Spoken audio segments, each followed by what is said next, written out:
Hey there. Today I'm going to pull up 5 real client wireframes and walk you through them live. I'm going to walk through what's working, what's not, and mistakes that most people are making and how to fix them. These are actual StoryBrand websites I built for real clients. I think it's much easier to learn by looking at real world examples rather than just talking about it. So if you're listening as a podcast, don't worry. I'm going to narrate everything that I'm looking at so you can get the full picture without needing to watch. And if you're on YouTube, you're going to see the wireframes as I scroll through them. This is part 1 of a 3-part series, and today we're going to dig into what I believe are the 2 most important sections of your website. The hero section, that's the very top of your website, and that's the first thing anyone sees. It's above the fold, meaning nobody has to scroll down to read it. And then we're also going to cover the problem section, which goes right below it. And here's why these 2 sections matter more than anything else on your site. If you get them right, you buy time. Your visitor thinks, this is for me, and then they keep reading. And the more they read, the more likely they are to reach out and want to work with you, or at least book a call with you. If you get these 2 sections wrong, the visitor will literally bail. They will leave, they're gone, and you'll never even know that they were there in the first place. So every story you've ever heard, every book you've ever read, every movie you've ever been to, it always begins with a hero in a hole. When I say a hero's in a hole, I mean your hero is stuck in a hole. They've fallen into a hole. They have a problem that they don't know how to solve themselves. And your website needs to prove within just 5 seconds that you know who your hero is and you really understand the hole that they're in. So let's get into it. All right, what is the hero section and what is it supposed to do? The hero section is at the very top of your homepage. It's what your visitor sees before they do any scrolling. It's sometimes called above the fold because it's prime real estate. It's your very first impression, so we really want to make it count. I actually like to call this part of your website the billboard section of your page because it acts just like a billboard that you would see on a freeway. So imagine you're on a freeway right now and you're driving 85 miles an hour and you're driving by a billboard. There's a billboard on the side of the freeway. If that billboard is too wordy, is too poetic, is too nuanced, is too complicated, you're not going to be able to read anything on that billboard. You're going to just drive right by. Your brain is literally going to shut down and say, nope, that's too dangerous. We have to focus on the road. But if the billboard has a handful of words, they're really clear, and they're meaningful, then your brain will be open to digesting it. And because people are only at your billboard section of your website for 5-ish seconds, you've got to be that simple. One of the things I like to challenge my clients with is, could a caveman come to your website, and is it so simple and clear that a caveman could grunt what you do to another caveman and they both nod in agreement? Yep, we get it. So that's how simple we want to be.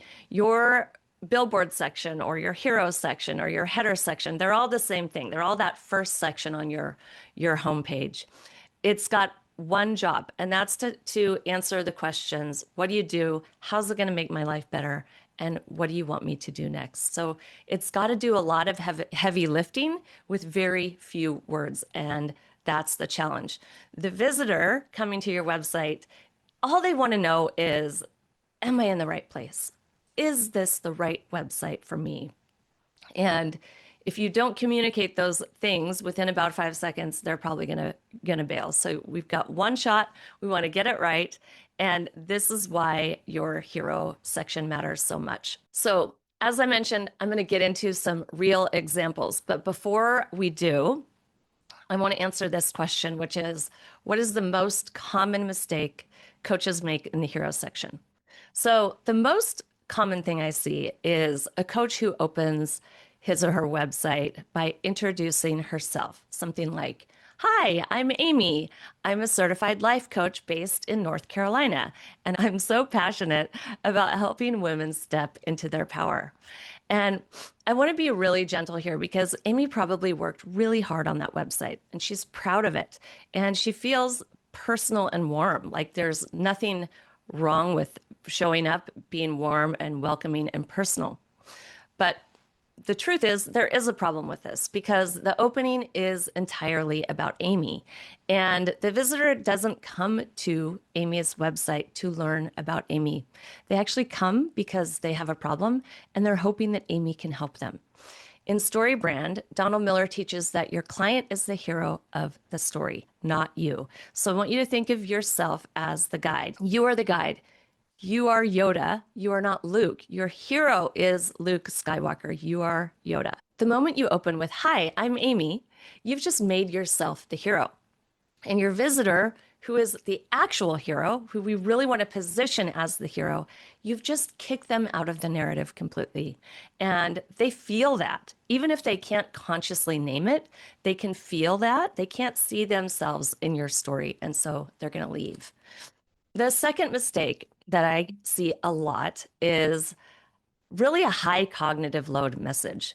This just means that the brain has to work too hard to figure out what it is you do, how it's going to make their life better, and what do you want them to do next. So this can look like too many words, too much to process, too fast, industry lingo. It happens so often. I see it all the time. The coach will have a headline that reads something like, "Helping ambitious, purpose-driven women who are ready to break through their limiting beliefs, unlock their true potential, and create a life filled with joy, meaning, freedom, and fulfillment on their own terms." So say that out loud. By the time you get to the end of it, you've forgotten how it even started. Commas are not your friend in the header section. We want to avoid commas. We want to avoid the word and or too many ands. Long sentences with lists and commas and qualifiers, they exhaust the brain before it can connect with the message. And so again, the brain shuts off. In StoryBrand, we talk about cognitive load. The higher the cognitive load of your message, the less likely someone is to engage with it. A confused mind always says no. A confused mind will always click away from your website without taking any action, without booking that call with you. And the irony is, those wordy headlines almost always come from coaches who care so deeply. They want to include everyone. They do so much for their clients and they don't want to leave anyone out. And they really want to communicate like all the wonderful things that their clients are going to get through working with them. But when you try and say too much, nothing ends up landing. The hero mistake number 3, vague and flowery language. This is one of the most subtle mistakes because it actually sounds good. It sounds inspiring. Things like reach your full potential, live your best life, step into who you are meant to be. It's beautiful, it's poetic, it's optimistic, but it's really meaningless to someone who is really suffering. Because here's the thing, your visitor is not in a poetic mood when they land on your website.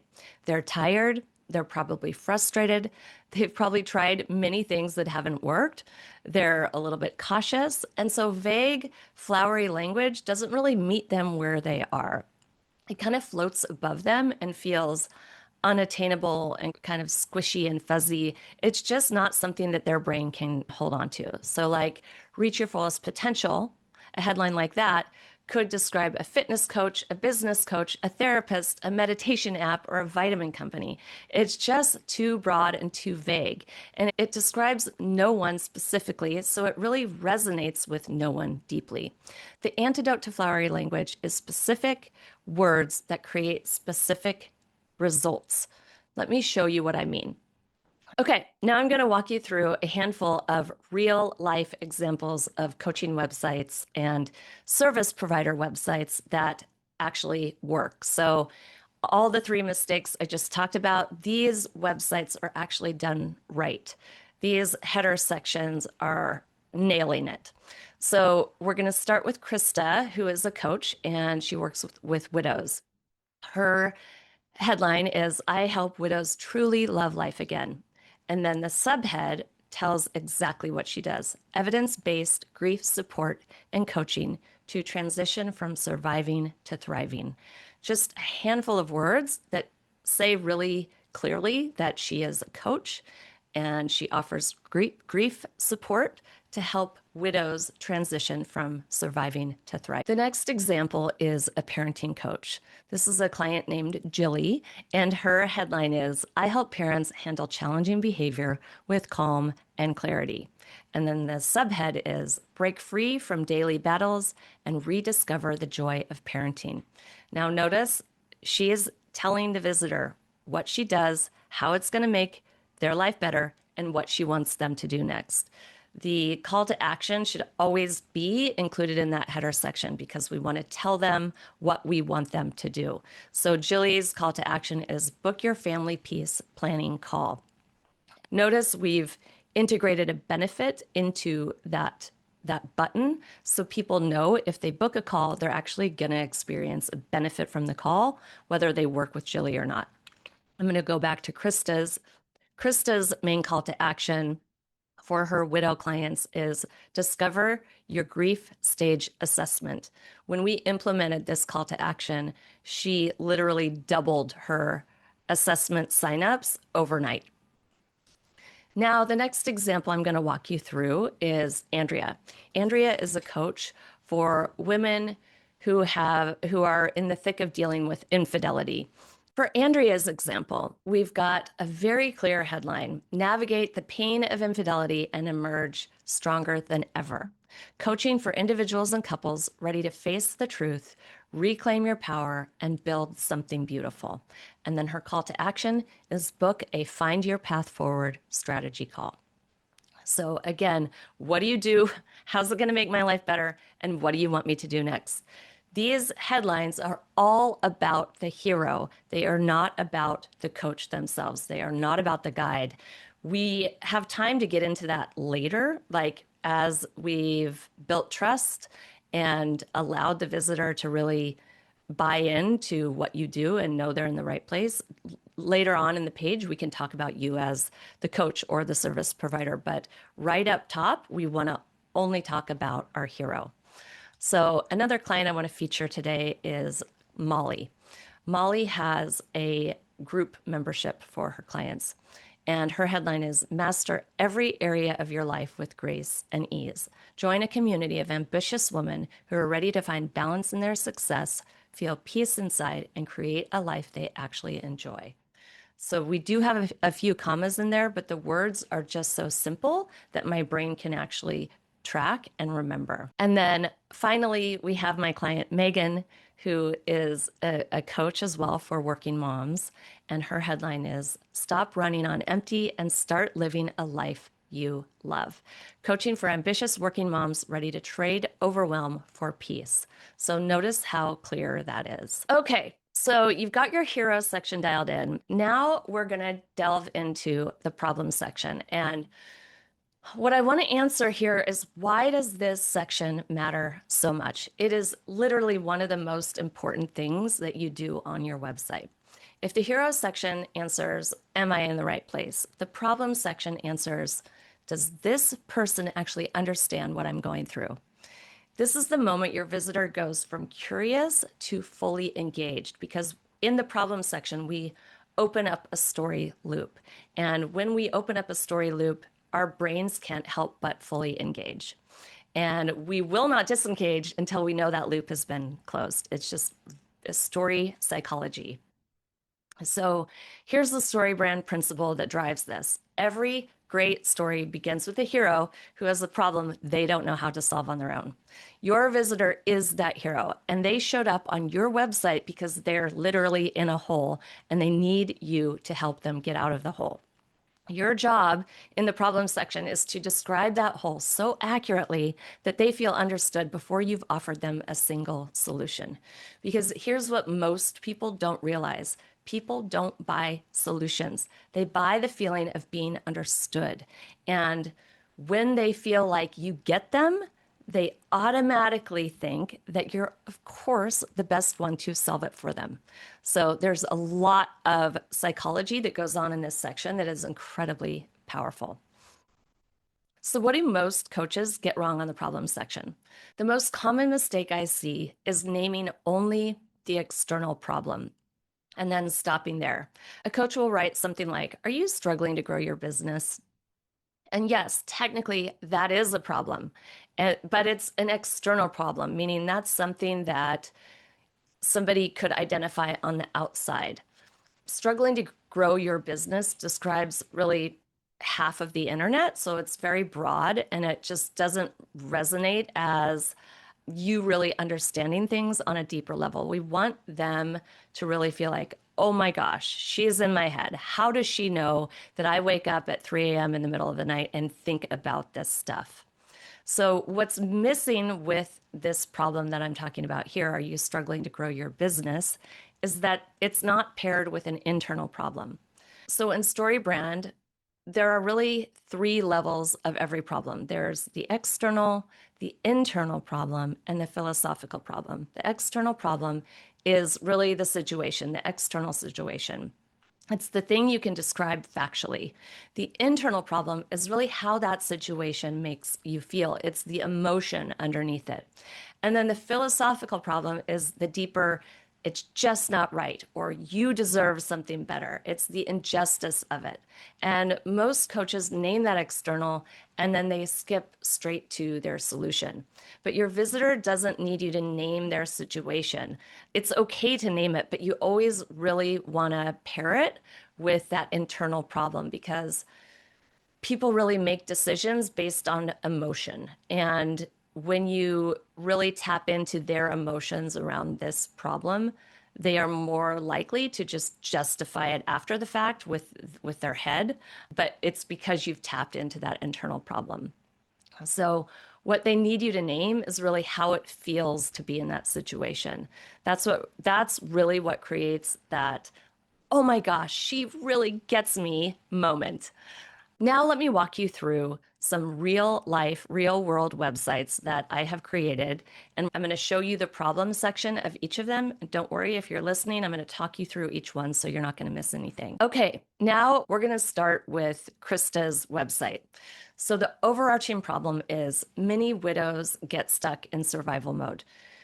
I like to lead into this section with the external problem, and then I like to get into the internal problem in bullets below.